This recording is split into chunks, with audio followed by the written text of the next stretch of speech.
네, 안녕하세요. 우연TV의 우혜원입니다. 오늘은 유산균 제2편, 이 제품을 고르는 방법에 대해서 말씀을 드려보도록 하겠습니다. 먼저 유산균 1편에서 제가 말씀드렸던 내용들은요, 장 건강이 얼마나 중요한지에 대해서 말씀드렸었습니다. 우리 몸의 장 건강은 전체 면역력의 무려 70%를 차지한다라고 말씀드렸고요. 그 안에는 약 120평 정도의 면적을 갖고 있는데 미네랄, 비타민, 수분 흡수 등 아주 다양한 역할을 한다 이렇게 말씀드렸었습니다. 그래서 1편 안에서는 유산균에 대한 전체적인 용어들에 대해서 말씀을 드렸었는데 이번에는 1편에서 말씀드렸던 이렇게 유산균의 균별 역할 그리고 유산균 제품을 고르는 방법, 유산균과 함께 섭취하면 어떤 제품이 좋은지 이런 부분들에 대해서 말씀을 드려보도록 하겠습니다. 네, 먼저 유산균 균별 역할에 대해서 조금 말씀을 드리면요. 많은 분들이 익숙하게 들어보셨을 그런 균들 이름이 있을 거예요. 뭐 비피도박테리움, 그리고 락토바실러스, 스트랩토코커스 이런 여러 가지 균들이 있는데요. 여기 보면 비피도박테리움 같은 경우는 우리 몸의 소장, 대장 중에서 주로 대장에서 역할을 하고요. 이 락토바실러스 같은 경우는 소장에서 주로 역할을 하는 그런 균이다라고 말씀을 드릴 수 있습니다. 스트랩토코커스 같은 경우는 장관 전체적으로 다 역할을 한다 이렇게 말씀을 드리는데요. 먼저 비피도박테리움에는 여러 종류들이 물론 있습니다. 그 중에 이제 대표적으로 두 가지에 대해서 좀 말씀을 드리면 락티스, 비피도박테리움 락티스라고 이야기를 하죠. 이 유산균 같은 경우는 특히 아토피 피부라든지 아니면 염증을 억제시켜주고 그다음 면역, 장부착에 아주 특화가 되어 있는 그런 유산균이다 이렇게 말씀을 드릴 수 있고요. 비피도박테리움 롱검 이런 유산균 같은 경우는요 콜레스테롤 억제시켜주는데 좀 도움을 주고요. 피부질환이나 염증을 도와주는데 특화되어 있는 그런 유산균이다 라고 말씀을 드릴 수가 있습니다. 자, 두 번째로는 락토바실러스라는 유산균인데요. 이름이 엄청 다양해요. 특히 락토바실러스 같은 경우는 대표적으로 이렇게 5종류 정도를 갖고 왔지만 실제적으로는 더 많습니다. 근데 하나씩 먼저 말씀을 드리면 아시도필러스는 워낙 다양한 역할을 하는 그런 유산균으로 검증이 많이 되어 있어요. 뭐 유해균을 억제시켜주고요. 그 다음에 콜레스테롤을 감소시켜주고 장내에 정착을 하는데 아주 도움을 주고요. 특히 과민성 대장홍 증후군이 있어서 이제 화장실 갔을 때 많이 이제 예민하게 막 뱉어내시는 분들이 있으시잖아요. 그런 분들에게 도움을 받을 수 있는 게 바로 락토바실러스 아시도필러스고요. 항암에도 효과가 있다 이런 이야기도 있습니다. 그리고 루테리 락토바실러스 루테리 같은 경우는 항염 작용을 하고요. 장내 환경을 개선시켜 주는데 특화가 돼 있다. 그리고 락토바실러스 플란타럼 같은 경우는 항비만 유산균이다라고 얘기를 하면서 뭐 물론 다른 유산균들도 있지만 뭐 다이어트 유산균으로 도움이 된다 이런 부분들에 있을 때 뭐 이 락토바실러스 플람타럼 유산균이 들어있다 이렇게 말씀을 드릴 수 있고요. 뭐 면역이나 아토피 그다음 류마티스 관절염에도 도움을 준다라는 연구 결과도 있습니다. 자, 락토바실러스 퍼멘텀 같은 경우는 면역이나 통증 완화에도 도움을 주고요. 파라카제이 같은 경우는 장 운동이 제대로 올바르게 할 수 있게끔 정상화시켜 주는데 그런 도움을 주는 유산균이다 말씀을 드릴 수 있습니다. 앞에 두 가지에 비해서 조금은 어색한 유산균일 수 있는 이 스트랩토코커스, 특히 이제 서모필러스로 많이 알려져 있는데요. 이 유산균 같은 경우는 세포에 있는 독성을 감소시켜주는데 특화가 되어 있는 그런 유산균이에요. 그리고 우리 몸의 대사질환이라고 얘기를 하죠. 에너지를 내는데 흡수가 잘 되게끔 도와주는 그런 유산균이다. 그리고 염증이라든지 간 기능을 개선시켜주는데도 좀 도움을 주고요. 장 환경을 조성시켜주는데도 역시 도움을 주는 게 이 스트랩토코커스라는 유산균이다 라고 말씀을 드릴 수가 있습니다.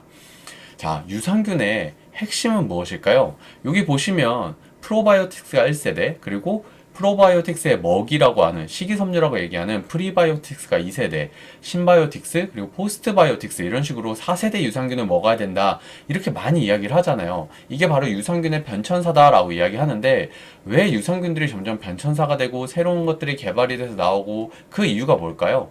바로 장 환경을 어떻게 개선시켜 주느냐 이런 차이를 갖고 있는 것이죠. 그럼 장 환경을 개선시켜 주는데 도움이 주는 게 도대체 뭐죠? 바로 유산균인데 이 유산균이 얼마나 장에 제대로 도달하느냐 이게 가장 큰 핵심이다 라고 말씀을 드릴 수가 있습니다. 여기 보시면 유산균의 여정, 우리가 입으로 섭취를 했을 때 이 유산균은 대장과 소장에서 작용을 하기 위해서 이렇게 위를 거쳐야 되고요. 담즙산을 거쳐야 됩니다. 그럼 위산 같은 경우는 pH 농도가 1.5에서 2.2 정도로 강산성에 이 위산에서 견뎌내야 되는 게 가장 큰 핵심인데, 많은 유산균들이 이 위산을 제대로 견뎌내지 못하고 다 죽은 채로 장으로 간다, 이렇게 말씀을 드릴 수가 있는데요. 이거를 이겨내기 위해서 대부분의 유산균 회사들 같은 경우는 뭐 1중 코팅, 2중막 코팅, 3중, 4중까지도 이렇게 코팅을 해가지고 유산균 캡슐을 보호하기 위해서 많이 노력들을 하고 있죠. 근데 위산에서 잘 보호를 했는데 여기서 계속 산을 이겨내려면 너무 쉬운데, 산이 지나고 나면 이 담즙산, pH 농도가 7.6에서 8.6 정도 되는 약 알칼리성의 담즙산 환경으로 갑자기 급격하게 변화가 되는 거죠. 그러면 산에 강력한 그런 캡슐을 포장을 했는데 담즙산에 가서 갑자기 또 다 죽어버리는 그런 상황이 생길 수가 있는 거예요. 이런 상황들을 이겨내기 위해서 어떻게 하면 좋을까? 어떻게 하면 유산균이 진짜 장까지 제대로 도달을 해가지고 우리 장의 환경을 좋게 만들 수 있을까? 지속적으로 이 고민을 하는 게 바로 유산균의 변천사다라고 말씀을 드릴 수가 있습니다. 자, 그러면 이거를 어떻게 이겨낼 수 있을까요? 유산균의 균주를 조금 확인해 보시면 조금 더 도움을 받으실 수가 있습니다. 자, 균주라는 게 뭘까요? 여기 보시면은 유산균의 예를 들어서 비피도박테리움 락티스 HN019다, 이렇게 명칭이 되어 있는 것들이 있는데, 이 제품 같은 경우는 비피도박테리움 같은 경우는 전체적인 속에 속하고요. 그 다음에 락티스는 종, 그 다음에 HN019는 균주, 그러니까 균들의 대장이다, 이런 식으로 생각을 하시면 좀 편할 것 같아요. 이거를 저는 이제 군대 계급으로 조금 표현을 많이 하는 편인데요. 이게 병사면은 종류가 있는 거고요. 그 종류 중에서도 완전히 훌륭하게 컨트롤하게 될 수 있는, 그리고 검증이 완료되어 있는 이런 대장급들을 균주라고 한다, 이렇게 말씀을 드릴 수가 있습니다. 자, 그래서 여러분들 유산균 제품을 이렇게 살펴보시면은요, 이게 빅피도박테리움 락티스까지 나와 있는 것들이 있고요. 빅피도박테리움 라틱스 HN019, 이런 식으로 균주명까지 나타나 있는 그런 제품들이 있는 것을 확인할 수가 있습니다. 이렇게 균주가 들어있다고 다 같은 균주냐? 그건 아니라는 거죠. 검증된 균주들이 있는데요. 예시를 제가 두 가지 정도를 갖고 왔어요.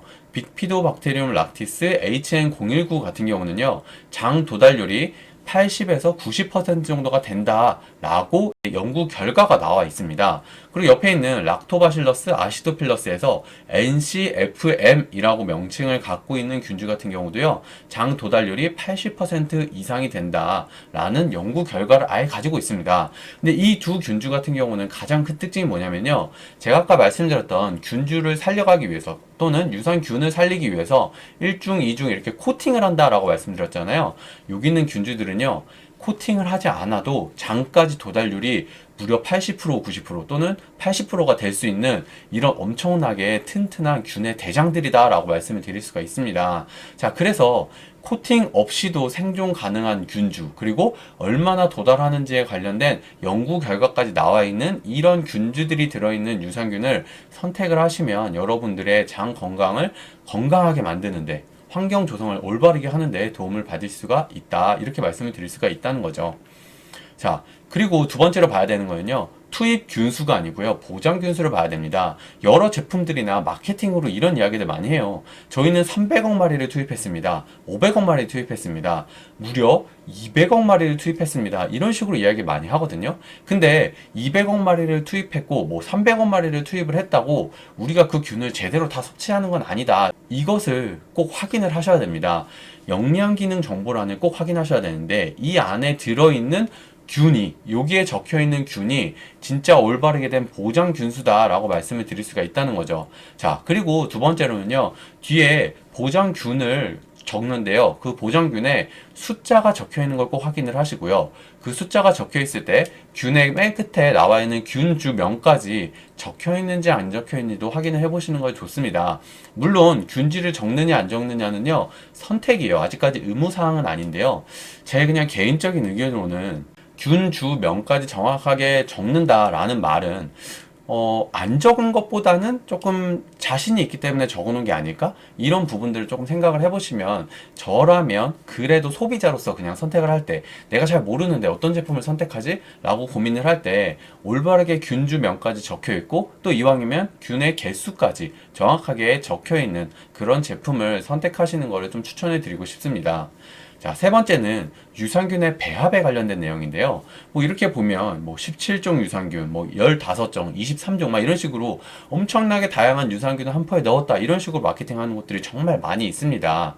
자, 그럼 무조건 많은 여러 종류의 균을 넣는 게 좋을까? 라는 부분에서 좀 의문이 생기죠. 저는 이렇게 좀 말씀을 드리고 싶어요. 장 환경을 조성하는 건 숲의 환경을 조성하는 거다. 또는 요리 레시피와 마찬가지다. 이렇게 말씀을 드리는데요. 물론 아무리 좋은 그런 재료들이 있다고 여러 가지 요리에, 한 가지 요리에 한 20가지, 30가지의 재료를 무조건 다 넣는다고 과연 이 요리가 좋은 요리일까요? 사실 그렇다고 말씀을 드릴 수는 없겠죠. 올바르게 생태계 조성이 되어 있는 숲이 중요한 거지, 이 생태계 조성을 어떻게 할지 잘 모르기 때문에 마구잡이로 다 쑤셔넣은 그런 숲은 과연 좋은 숲이라고 할 수 있을까요? 그렇지 않다라는 부분을 좀 말씀을 드리고 싶습니다.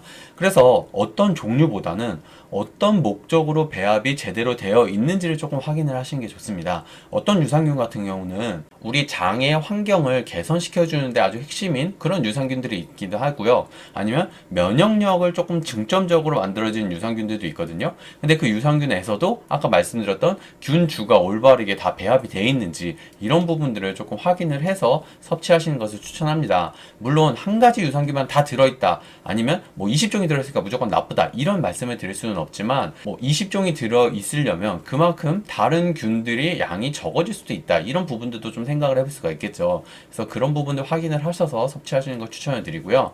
자, 네 번째는 유산균의 포장 기술입니다.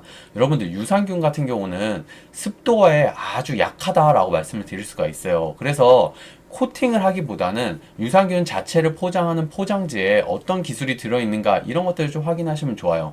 그래서 제가 지금 섭취하고 있는 엔사 브랜드 같은 경우는요, 이렇게 이모노머 수지라고 하는 것들로 인해서 이 포장지 자체가 사중 안심 포장이 되어 있는 그런 유산균들이 있거든요. 산도와 습기로부터 어떻게 얼마나 보호를 해주느냐, 이것도 아주 중요하다라고 말씀을 드리고요. 그리고 어떤 제품 같은 경우는요, 이런 식으로 아예 산도와 습기에 아주 강력한 알루미늄 용기를 사용을 하고요. 그 다음에 그 뚜껑에 몰레킬라 시브다 이렇게 얘기해가지고 수분 자체를 지속적으로 계속 흡수시켜 줄 수 있는, 수분 제거를 시켜주고 그 다음에 방습을 해주는 그런 특수한 기능이 들어있는 이런 뚜껑을 사용하는 제품들도 있습니다. 그래서 이런 제품들을 조금 확인을 하셔서 선택을 하시고 섭취를 하시면 내가 유산균을 유통기한 끝까지 섭취를 할 때까지 유산균들이 진짜 건강하게 내 장 환경을 조성해 줄 수 있는 그런 제품들이다 라고 말씀을 드릴 수가 있습니다.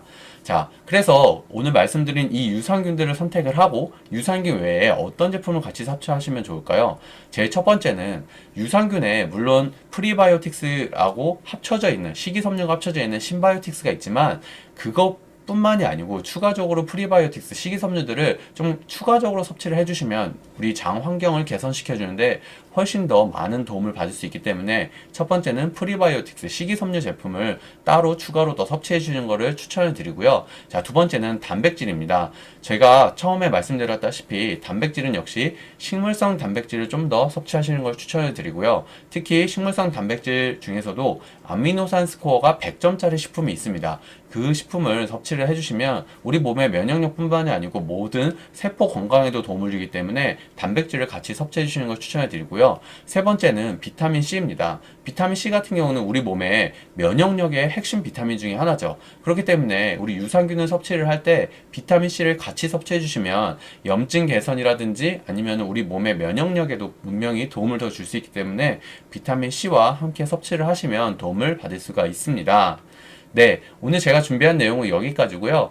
혹시 추가적으로 궁금하신 내용이 있으면 댓글로 남겨주시면 제가 친절하게 답변 달아드리도록 하겠습니다. 오늘 내용도 좋으셨으면 구독과 좋아요, 알림 설정까지 부탁드리도록 하겠습니다. 그럼 이만 들어가 보도록 하겠습니다. 감사합니다.